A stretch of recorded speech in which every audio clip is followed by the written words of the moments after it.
Hello students, how is your preparation going on? For becoming a topper, you can revise your NCERTs at least 3 times readings is required for becoming a topper, line to line from the NCERTs.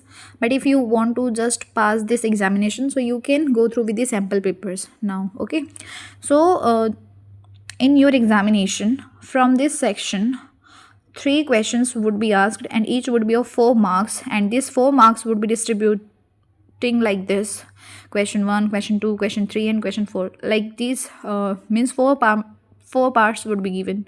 So here this question is: study the picture given below and answer the questions that follow. So which summit has brought the environmental issue to the center stage of global politics? Here you need to give the question, means need to give answers. Okay, so which summit has brought the environmental issues to the center stage of the global politics? So that was earth summit. क्या था वो? अर्थ summit. उसके बाद जो next question है वो ये है: what do the two men shown in the image, this person and this person, what do the two men show the image symbolize? Shown in the image symbolize. So the first world and the third world countries. First world and third world countries. ठीक है. उसके बाद next जो question है वो क्या है? Next question is what these two man are trying to save. ये क्या सेव करने की कोशिश कर रहे हैं? So they are trying to save the earth. Okay, उसके बाद जो नेक्स्ट क्वेश्चन है वो क्या है? जो नेक्स्ट क्वेश्चन है वो ये है: the global north includes which of the following regions. कौन सा एरिया जो है ये मतलब इंक्लूड करते हैं? Europe and North America. Europe and North America. ठीक है. उसके बाद जो नेक्स्ट क्वेश्चन है, those who are physically challenged, sorry not physically, visually challenged, for the visually challenged, this because they cannot see the picture, that's why they would be answering the direct question. ठीक है. So the direct question is: what does the global north and global south represent? So global north reflects rich and developed countries of the first world and the global south reflects the poor and underdeveloped countries of the third world. You know, जो बच्चे मतलब देख सकते हैं वो यहाँ पे जो विजुअली चैलेंज्ड कैंडिडेट्स के जो क्वेश्चन होते हैं यहाँ से उनको जो है डायरेक्ट हिंट मिल जाती है. लाइक यहाँ पे पूछा गया था ना कि which summit has brought the environmental issues to the centre stage of the global politics, earth summit. What do the two man shown in the image symbolize? The first world and the third world countries. And what these two man are trying to save earth. And the global north includes which of the following regions? Europe and North America. तो आपको direct hint यहीं से मिल जाती है. What does the global north and global south represents? Global north reflects rich and developed countries of the first world and the global south reflects the poor and under developed countries in the third world. ठीक है. उसके बाद जो next question है वो क्या है? जो नेक्स्ट क्वेश्चन है वो ये है कि name the 2 countries which were exempted from the Kyoto protocol. तो क्योटो प्रोटोकॉल से एग्जाम्प्ट किसको किया गया था? इंडिया एंड चाइना को. किसको किया गया था? इंडिया एंड चाइना को. ठीक है. उसके बाद जो नेक्स्ट क्वेश्चन है वो ये है कि what are the global commons. तो वो है अंटार्कटिक. ग्लोबल कॉमन्स क्या है? अंटार्कटिक है. एंड डिफाइन जियो पॉलिटिक्स, तो वो हो जाएगा आउटर स्पेस. जियो पॉलिटिक्स को आप कैसे डिफाइन करोगे? आउटर स्पेस के बारे में बात करोगे. उसके बाद जो नेक्स्ट क्वेश्चन है वो क्या है? नेक्स्ट जो है ना यहाँ पे ये दे रखा है: in the given outline political map of India 4 states have been marked as A, B, C and D. Identify these states on the basis of information given below and write the correct names in your answer book along with the respective serial numbers of the information used and the concerned alphabets as per formats that follows. ठीक है. तो यहाँ पे first, second, third, fourth दे रखा है.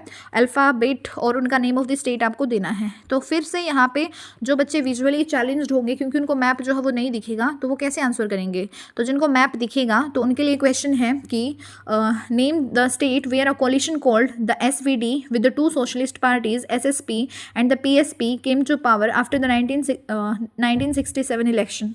तो इसका answer जो है वो हो जाएगा बिहार. क्या हो जाएगा इसका आंसर? बिहार हो जाएगा. ठीक है. उसके बाद जो नेक्स्ट क्वेश्चन है वो क्या है? The state where Congress did not get the majority but formed the government with the help from the others. तो इसका आंसर हो जाएगा राजस्थान. नेक्स्ट जो क्वेश्चन है वो ये है: the state associated with the defection in 1967 election. तो इसका आंसर क्या हो जाएगा? हरियाणा. एंड नेक्स्ट जो है वो है के Kamaraj was the chief minister of the state. तो वो कौन सा स्टेट है? तो वो है मद्रास, तमिलनाडु. ठीक है. अब यहाँ पे जो है दे रखा है देखो A and B and C and D. तो यहाँ पे जो A है, A में है हरियाणा. किसकी बात की गई है? हरियाणा. कि यहाँ पे जो है हरियाणा में क्या हो गया था? ये स्टेट एसोसिएटेड है डिफेक्शन इन 1967 के इलेक्शन से। उसके बाद जो नेक्स्ट क्वेश्चन है वो क्या है, नेक्स्ट जो क्वेश्चन है वो ये है यहाँ पे, अभी हमने हरियाणा की बात कर ली, चलो हम अब बिहार की बात करते हैं। तो बिहार वाला था the state where a coalition called the SVD with the two socialist parties SSP and PSP came into power with the 1967 election, ठीक है। उसके बाद जो नेक्स्ट क्वेश्चन है वो ये है कि Kamaraj was the chief minister of the state. तो इधर मद्रास तमिलनाडु की बात होती है। एंड इधर जो नेक्स्ट क्वेश्चन था the state where Congress did not get the majority but form the government with the help from the others, तो वो था राजस्थान, ठीक है। तो ये इस तरीके से मैप भरना है जिन बच्चों को दिखाई देता है, और जिन बच्चों को नहीं दिखाई देता है विजुअली चैलेंज्ड कैंडिडेट्स हैं उनके लिए क्वेश्चन जो है वो ये है कि इसमें क्वेश्चन क्या है यहाँ पे, इसमें जो क्वेश्चन है वो ये है कि name the leader who gave the call for a total revolution. Who gave a total मतलब name the leader who gave the call for a total revolution, तो वो हो जाएगा जयप्रकाश नारायण। क्या हो जाएगा, जयप्रकाश नारायण, इसको जेपी नारायण भी बोल देते हैं। उसके बाद जो नेक्स्ट है वो ये है alliance formed by the non Congress non communist parties, तो वो है ग्रैंड अलायंस। क्या है, ग्रैंड अलायंस। नेक्स्ट है the leader who is regarded as the maker of the modern Karnataka, तो वो क्या हो जाएगा एस निजलिंगप्पा, ठीक है।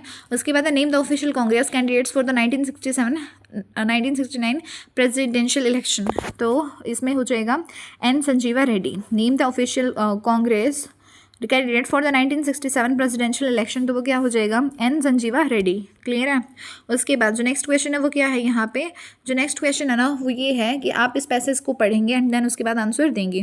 No region exist in a vacuum, it is influenced by outside powers and events no matter how much it may try to insulate itself from non regional powers. Some countries remain key players in South Asian politics. Sino-Indian relations have improved significantly in the last 10 years, but China's strategic partnership with the Pakistan remains a major irritant. The demands of development and globalization have brought the two Asian giants closer, and their economic ties have multiplied rapidly since 1991. यहाँ पे जो question है वो ये है कि which two countries have been referred to as outsider powers, तो outsider powers हो जाएगा USA and China, USA and China.